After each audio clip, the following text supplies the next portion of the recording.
Hello लोगोफोर, दिनै आं मोनसे गोदान भिडिअ लानानै फैदों। जोंनि जिथु बैग्रि बागान, बे बैग्रि बागानखौ आं दिनैहाय कलम होगोन। स' नैयानि बे बैग्रि, बेनिफ्राय नैफोरबो दङ। गासिबो अखा मोननायनि थाखाय गोदान बिलाइ खिलिदों नै। स' बेखौ जोङो दायो कलम होगोन। स' माबायदि कलम होयो नोंथांमोना एसे नायलांदो।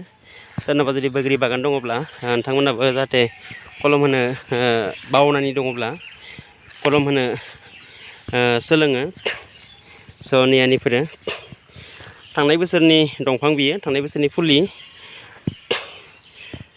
थांनाय बोसोराव आंनि बे मार्च मासावनो बेखौ गायनाय जादोंमोन।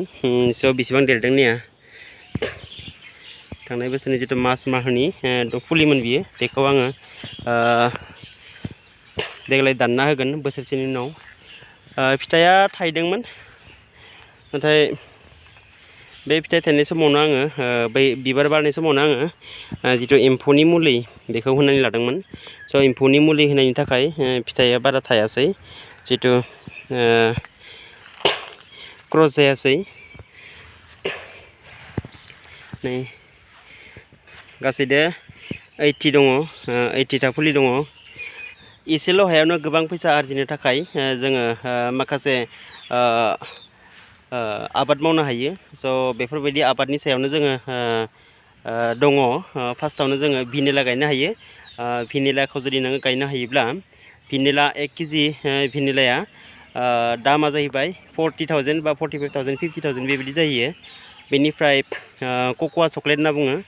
कक'आ चक्लेटखौ जों गायोब्लाबो गोबां फैसा आरजिनो हायो, जायनि गेजेरजों जोङो चक्लेट बानायो, डार्क चक्लेट, कफि चक्लेट बायदि बानायनाय जायो।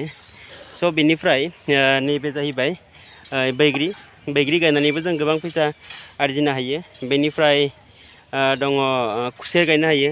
खुसेर गायनानैबो जों गोबां थाखा फैसा आरजिनो हायो। फाथै गायनो हायो। बेनिफ्राय जोङो मा होनना बुङो बेखौ, बेनिफ्राय जोङो कफिबो गायनो हायो। कफि गायोब्लाबो जों जिथु कफि लोङो, साहा कफि, स' बे कफिखौ गायोब्लाबो गोबां माने थाखा फैसा आरजिनो हायो। एसेल' हायावनो गोबां इनकाम होयो बेफोरो आबादफोरा। स' बेफोरबायदि आबाद जुदि मावोब्ला जोङो एसेल' हायावनो गोबां फैसा आरजिनो हायो। आंनि नैबे जिथु बैग्रिनि बागान, बे बैग्रिनि बागाना बांद्राय नङा, आधा बिगा बा 1 बिगानि एसे खाथि खाथि 4 कथाफोर जागोन। स' बेफोरो बेखिनियाव आंहा गासैदो 80था बैग्रि दङ आरो गायजाबावगोन 50थासो गायजाबावगोन आङो। गासैदों 100-150थानि गेजेराव गायनो हायो। स' फांसे दंफाङाव, फांसे बैग्रि दंफाङाव 10 केजि फिथाइ होयोब्लाबो, बैग्रि होयोब्लाबो 100थायाव जोङो गासैदो 10 कुइन्टेल बैग्रि मोननो हायो। आरो कुइन्टेलसेयाव नोङो पार केजि 50 थाखा करि फानोब्लाबो कुइन्टेलसेयाव जोङो 5,000 थाखा फैसा मोननो हायो। आरो 5,000 कुइन्टेलसेयाव 5,000यै 10 केजि 10 कुइन्टेल बैग्रि जुदि फाननो हायोब्ला 50,000 थाखा जोङो अलरेडि जों मोननो हायो। जों मार्केटआव 80 थाखा 100 थाखा होनानै जोङो बैग्रि बायनानै जायो, नङा होमब्ला? स' हिसाबा डाइरेक्ट नुजाखानाय। आरो जुदि जों आबादखौ मोजाङै मावोब्ला खोब बांद्राय खरसा जाया। स' बे फुलिखौ आङो बायदोंमोन 25 रुपिसै बायदोंमोन। जोंनि लकेलाव बायोब्ला बेखौ 50 रुपिस लायो। नाथाय आं बेखौ जिथु मंगलदै साखाथिनि जिथु खारुपेटिया, बे खारुपेटियानिफ्राय लाबोनाय जादोंमोन। खारुपेटियायाव आङो 25 रुपिसै लादोंमोन आरो। गारि भारा लाबोदों धरिलक, माने गारिनि थाव खरसा लाबोदों धरिलक 30 रुपिस गोलैदों आरो। होमब्लाबो 20 रुपिस नोङो रेहाय जादों आरो। स' बेनिफ्राय बेयाव एसे हासार बायदों आङो, गोबोर हासार ट्रेक्टरजों 1 टेलार बायदोंमोन आङो 3000 थाखायाव। स' फुलि बायनायाव गासैदो 3000 थांदों। बेनिफ्राय गोबोरखि बायनायाव आङो 3000 थांदों, 6000 थाखा। बेनिफ्राय बेवहाय हाजिरा लादोंमोन आं। जिथु बे हाया, नैबे जिथु हा, बेयो गासैबो माने दुब्लि हामोन, बिराद माने गोथौ हामोन, बे बिलो बायदि जानानै थायोमोन दैज्लाङाव। स' बे हाखौ आङो खोनायाव गासैदो 60,000सो फैसा थांदों। बेनिफ्राय जिथु बे हाखौ समान खालामदों आङो, समान खालामनायाव हाजिरा लादों। गासैदों बेफोर जिथु स्टार्टिंमोन, आंनि जिथु हाखौ थिग खालामनाया स्टार्टिंमोन। स' बेखायनो आंनियाव खरसाया एसे बारा थांदों, 80,000 बिनि खाथि खाथि थांदों आरो। हयथ' एसे प्लास माइनास जागोन।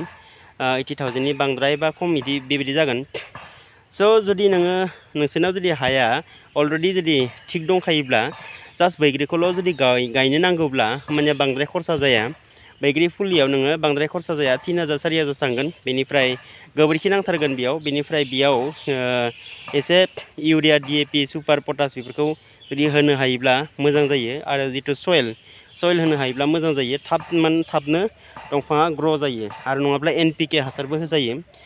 होमबानिया गासैदों बैग्रि फुलिदों हासारदों हमनानै आरो नों जुदि गावनो हाजिरा लायालासिनो गावनो जुदि गायोब्ला होमबाना हाइस्टआव नोङो 10,000 थाखा नोङो खरसा दङ आरो। बे 10,000 थाखाखौ नोङो खरसा खालामनायनि उनाव बेयाव जेबो मुलि सुलि होनांगौनि गोनांथि गैया। आं होआखै, जितु आं होयियाव माने बेफोरबायदि दंफाङा बेसेबां गोजौ जादों आरो मथा मथि माने जेसेबां जानांगौ बोसोरसेयाव बेसेबां जादों आरो। बेनिफ्राय जुदि हाया एसे रानस्राव जायोब्ला दै होबाय थानांगौ, बेनो आरो। स' बेफोरबायदि जुदि खालामोब्ला एसेल' हायावनो जोङो गोबां माने थाखा फैसा आरजिनो हायो। आं बेखौ मानो बुंदों, जायफोर माने न'खराव हा हु दङ बेफोरना माने ओरैनो गोलैसोनानै दङ, माने खामानि दामानि मोना, बेफोरबायदि गोबां मानसिफ्रा बुंलाबायो। स' बेखायनो बिथांमोनखौबो आं एसे बुंदों कि जुदि बेफोरबायदि हा दङब्ला, गोलैना थानाय हा दङब्ला बेफोरबायदि आबादफोरखौ मावजायो। जोङो आइडिया मोना, थाखा फैसा दङ बास जों आइडिया मोना आरो जों बायो आरो जोङो बिराद माने खेबसे लागैयावनो बुरजा थाखा फैसा जोंनो नांगौ जायो, जों नायगिरो। स' बेयावनो जोङो माखासे जेरैबायदि थाखा फैसा फैनांगौ बेफोर खामानिफोरखौ जोङो आन्दायनानै जों मावनो हाया जायो। आरो जोङो खोब माने इजि मानि नागिरो, खालि जों सरकारनि टिका नागिरो, सरकारनि थाखा फैसा नागिरो आरो सरकारनि साख्रि नागिरो। बेफोरबायदियावबो नागिरनांगौ। बेनिफ्राय नागिरना मोनाब्ला नों मा खालामनो? स' बेखायनो नागिरनायजों लोगोसे बेफोरखौ नागिरनायजों लोगोसे नों न'नि हायावबो जुदि एसे खस्थ' खालामनो जुदि खामानि मावलाङोब्ला होमबानिया नोङो इनकामखौ निस्सय मोनथारगोन। आरो जिथु भेनिला आबाद होननानै बुंदों आं, भेनिलाया नोंथांमोना इउटुबाव सार्च खालामजागोन भेनिलाया माबायदि आरो भेनिलाखौ माबायदि खालामनाय जायो। भेनिलानि थाखायबो एसे गोजौ हा नांगौ जायो। जेरैबायदि फाथै, गय दंफां दङ नोंसिनि न'खराव, बे गय दंफाङावनो फाथै बायदि मानला होनो हायो। आरो बे भेनिलाया जिथु जों जानाय बिन दङ नङा होमबा, बे बिन बायदि जायो आरो एसे गोलाव जायो। बिन फिथाइया जेसेबां गोलाव बेसेबांनो जायो भेनिलायाबो। स' बेफोरबायदिनो आरो बिन फिथाइया जेरैबायदि एक्जेक्ट बेबायदिनो। स' बे माने भेनिलाखौ गोथां समाव जों खानानै दोनो, खानानै जुदि बियो रानोब्ला बेखौ जोङो सुनानै जोङो फानहरनो हायो। 1 केजि भेनिलानि दामा 40-50 हाजार थाखा। बेनिफ्राय फैदो खुसेरखौथ' जों आरो बुंनो नांखाया, खुसेरनि बेसेना जेरैबायदि आरो खुसेरनि भेलुआ जेरैबायदि जों बेखौ माने अलरेडि जों नुखाबाय थायो। बेनिफ्राय फैदो नों फाथैबो गायजायो। फाथै फांसेयाव जुदि नोङो 1,000 थाखा करि जुदि मोनोब्ला बोसोरसेया खननै खाजायो। 1,000 करि नों हमब्लाबो नों 100 दाल जुदि नों फाथै थायोब्ला 100 दालाव 1,000 करि बेसेबां फैयो नों गावनो हिसाब खालामनो हायो। बेनिफ्राय नों खननै खाजायो बोसोराव, होमब्ला नोङो खननैयाव जुदि 2,000 हमबाय, 2,000 दों आरो 100 दों बेसेबां जायो नोंथांमोना गावनो हिसाब खालामनो हाखायो। स' बेखायनो हिसाबा बेफोरबायदि आरो बांद्राय खस्थ' खालामनांगौनिबो खोब माने गोनांथि गैसोआ। फार्स्ट समाव जि खरसा खालामनांगौ बा फार्स्ट समाव जि खस्थ' खालामनांगौ बेनि उनाव एसे नायबाय थानांगौ आरो। स' बेखायनो जों मावनायनि जिथु एक्सपिरियेन्स गैया, बेखायनो जों गोबां माने खरसा जागोनदां, गोबां खस्थ' जागोनदां बेफोरबायदि सानो। आरो खस्थ'आ जेरावबो दङ। सासे डिफेन्सआव मावनाय साख्रिआवलाया जेसेबां खस्थ' खालामनांगौ जायो, बेनिफ्राय जेरैबायदि थाखा फैसा इनकाम खालामो, जों सानो साख्रिआवला खोब माने आरामाव मोनजायो होनना सानदों। खिन्थु खस्थ'आ जायफोर मावदों बिसोरसो मिथिगौ आरो हयथ' बिथांमोना साख्रि गारनो रेडि दङ। न'आवनो एसे आबाद मावनानै माने जाहैनोसै नामा बेफोरबायदि बिथांमोना जायो। स' बेखायनो जोङो न'आव जिथु हा हु दङ बेफोरावनो जों एसे एनै जुदि खस्थ' खालामनानै जुदि थाखा फैसा आरजिनायनि जुदि लामाखौ लायाब्ला जोङो जेरावबो उदायनाय नङा, जेरावबो जोङो साक्सेस जानाय नङा। स' बेखायनो थाखा फैसायानो मेन। बेमार आजार जायोब्ला गासैबो माने थाखा फैसायासो खोन्थागोन। मोजां हस्पिटालाव लांनांगौ, मोजां माने ट्रिटमेन्ट होनांगौ, मोजां माने मुलि जाहोनांगौ, मोजां डक्टरनो देखायनांगौ। खालि थाखा फैसायासो खोन्थागोन। रावबो नोंनो सरकारा रावबो नोंनो सहाय होआ। बेनिफ्राय नों टिका थुखाखौनो होन, टिका थुखा मावनांगौब्लाबो नों फार्स्टआव नों थाखा फैसा गारग्रोनांगोन, बेनि उनावसो नोङो फैसा मोनगोन। स' बेखायनो फैसा गारब्लासो फैसा मोनो जेरैबायदि। स' बेखायनो गावनि न'आव जेरैबायदि एसे एनै हा दङ बेफोरावनो एसे एनै जुदि खस्थ' खालामोब्ला थाखा फैसा फैनायनि लामाया जोंना बयनावबो दङ। स' बांद्राय गोलाव खालामना थौदो बिदिब्ला जोङो दिनैहाय माने बैग्रि दंफांखौ माबायदिहाय कलम होयो बेखौ आं नोंथांमोननो दिन्थिनि, नोंथांमोना नायलांदो। एसे बाथ्राफोरखौबो बुंबाय आङो माबायदि फैसाया इनकाम जायो। स' नैबे आंनि जिथु फार्स्ट माने आर्निंमोन, फार्स्ट माने बैग्रि फिथाइ थाइदोंमोन। स' बेयाव आं जुदि मुलिनि जिथु बिबार बारनाय समाव एम्फौनि मुलिखौ जुदि होनानै लायामोनब्ला आं बेवहाय गोबां माने फिथाइ मोनगौमोन। नेक्स्ट इयाराव आङो बेनिफ्राय फिथाइखौ आङो मोनगोन निस्सय। आरो जिथु देग्लाय आं बेखौ कलम होगोन, कलम होनायनि उनाव बिनि दालाया गोबां माने गाव माबायो आरो गोबां दालाय होयो, जायनि जाहोनाव फिथाइयाबो गोबां जायो आरो। स' नोंथांमोना फैगोन बोसोरावबो जेब्ला फिथाइ थायगोन बे समावबो आं भिडिअ लाबोबावगोन। स' देग्लाय थांनाय बोसोराव आं जिथु जाय समाव गायदोंमोन बेनि मोनसे भिडिअ बानायदों, नोंथांमोना डिसक्रिपसनाव नायजागोन। आरो देग्लायनि कलम होलायनोसै बिनिबो मोनसे भिडिअ बानायबाय। नेक्स्ट इयाराव जेब्ला बिबार बारगोन फिथाइ थायगोन बे समाव नोंथांमोननो गोदान मोनसे भिडिअ बे बैग्रिनि सोमोन्दै लाबोबावगोन। स' बेबायदिनो नोंथांमोननो एसेल' हायाव माबायदि बुरजा फैसा खामायनो हायो बेनि मोननैसो आबादनि नामखौ आङो नोंथांमोननो होबाय। थौदो बिदिब्ला जोङो दिनैनि भिडिअखौ जागायनोसै। स' दायो नैया नैबे मोनसे बैग्रि, स' बेखौ आङो माबायदि दानगोन नायबाय था। नैया नैबेयाव खुन्थि होनानै दोनदोंमोन आङो, बे खुन्थिखौ दानफायना होबाय। ओमफ्राय नैबे जिथु बैग्रि, बे बैग्रिनि बे गुदि, बे गुदिनिफ्राय प्राय माने 1 फुटसो गोजौआव आं बेखौ दानगोन। नैबे धरिलक 1 फुटनि 1 फुटनि सिबांसो गोजौआव आं बेखौ दानगोन। स' नायदो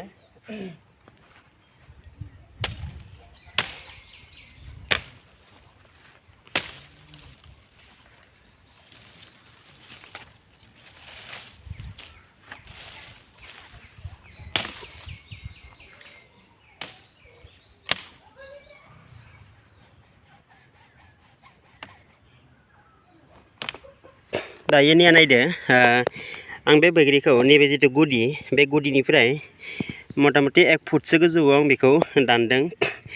1 फुटसो गोजौ दाननांगौ, मानोना बेफोरनिफ्राय जुदि दालाया बुरजा होनो सुबिदा मोनो। जुदि बेखौ आं गरायावनो जुदि दाननायमोनब्ला माने बेनिफ्राय बारा दालाय ओंखारनो सुबिदा मोननाय नङा। स' बेखायनो जेरैबायदि 1 फुटसो गोजौ दानदों आङो, होमबानिया दायो बेफोरनिफ्राय गोबां दालाय होनो सुबिदा मोनसिगोन। आरो जानला मानला सेखादों माने दानलाबायबानो जानाय नङा। स' आङो बेखौ नैबायदि हेक्स' बेदों माने हादों, मानोना नैबेनि जिथु बिगुर, बे बिगुरा माने दुलुनो नाङा आरो। नैबे जिथु बिगुर बियो दुलुनो नाङा। आं नोंथांमोननो देखायनो हायो। दाखालिहाय मोनसे कलम होदोंमोन आं, नैया नैबायदि जेरैबायदि दुलुदों बेबायदि जाहाथे दुलुआ, आरो नैया नैबे जेरैबायदि दुलुदों बेबायदि जाहाथे बिगुरा माबानो नाङा आरो। स' बेखायनो हानाय समाव खोब माने केयारफुलि हानो नांगौ। बेफोरबायदि जुदि जायोब्ला होमबाना बे दालाया एसे रानबोलांनो सुबिदा मोनो आरो। स' बेखायनो आं जेरैबायदि नैबेबायदि हादों, स' बेफोरबायदि हायोब्ला बांसिन मोजां जायो आरो। होमबाना बियो आरो बेयाव जुदि एसे मेडिसिन फोनना दोननो मोनोब्ला बांसिन माने मोजां जायो, बेटार जायो आरो। स' दायो आं बेयाव मेडिसिन फोनथ'वा, गोनांथि जायोब्ला आं बेवहाय मेडिसिन फोनगोन। स' बेफोरबायदिनो गासै बैग्रिखौनो आङो दानजोबगोन फारि फारि। आं फांसेखौ दिन्थिबाय, नोंथांमोनाबो जुदि कलम होयोब्ला, बैग्रिखौ जुदि कलम होयोब्ला बेफोरबायदिनो आं नैबे फांसेखौ जेरैबायदि माने हादों, स' बेफोरबायदि नोंथांमोनाबो हाबानो जाबाय। गोबां मानसिया गोरोन्थि खालामो, एकदम माने गरायाव दाननानै होयो। जायफोर माने फुलि फानो बिसोरबो बांद्राय एक्सपार्ट नङा नालाय, बिसोरबो बायना लाबोनानैसो फानफैयो। स' बेखायनो बिथांमोना बुंगोन कि बांद्राय माने गरायाव दाननो होयो आरो, गरायाव हानो होयो। स' गरायाव हानो नाङा, गरायाव जुदि हायोब्ला दालाया बांद्राय होनो सुबिदा मोना। स' बेखायनो 1 फुटसो गोजौ जुदि दानोब्ला होमबानिया गोबां दालाय होनो सुबिदा मोनो आरो। आरो बेखौ कलम होयोब्ला थिग माने बैसागुनि सिगां होयोब्ला बांसिन मोजां जायो, मानोना बैसागुनि सिगां अखा हायो। दा बेखौ आं दाननानै दोनबाय, दा बियो जुदि अखा हायोब्ला बा माने बिलाइ गोरलै खिलिनो माने सुबिदा जाहैबाय आरो। आरो जुदि अखा मोनाब्ला बे जिथु हाया रानस्राव जागोन, हाया रानस्राव जानायनि उनाव बे दंफाङा माने थैलाङो आरो। स' बेखायनो कलम होनाया जानला मानला बे जानुवारि फेब्रुवारियाव बैग्रि थायाबानो बेखौ दानना होनो नाङा। अखानि एसे अखा फैहांब्लासो एसे दाननानै होनांगौ आरो। नाय नोंथांमोना नायदो आं फांसे दानना दिन्थिबाय निया नैबेबायदि जेरैबायदि जादों सेखादो जुदि बेबायदि खनसे थबस्र' दानसयोब्ला बेफोरबायदि बिगुरा दुलुयो आरो स' बेफोरबायदि जानो नाङा नैफोरबायदि जानो नाङा आरो खोब केयारफुलि माने हेक्सुदों हास'नो नांगौ आरो जाहाथे बिगुरा नैबायदि जाया स' बेखौ कलम होनायनि सिगां बेखौ माने नोजोर लाखियोब्ला मोजां जायो आरो बेफोरबायदि जाहोआबा बांसिन मोजां आरो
गासैखौबो कलम होजोबनाय जाबाय निया जोबजोब्बाय बेनिफ्राय बै नैबेथिं फांनैसो थाहैबाय बेखौबो कलम होनाय जागोन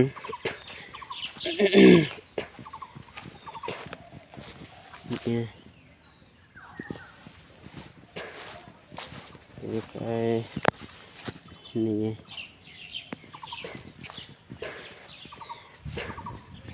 नैबे फांनैसो थाबाय नैबे फांनैसो थाबाय बेखौबो कलम होनाय जागोन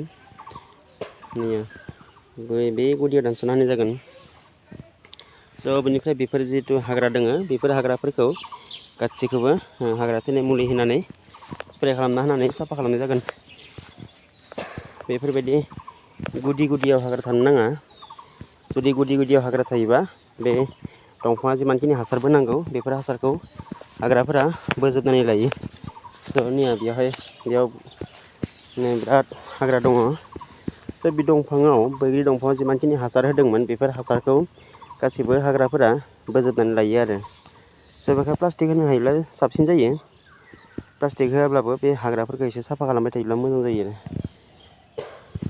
स' बेफोरबायदिनो माने कमप्लिट जाबाय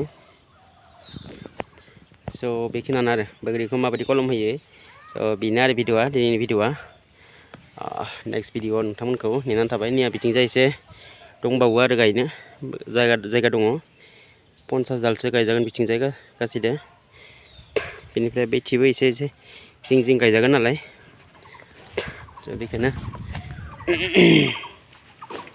थेंक इउ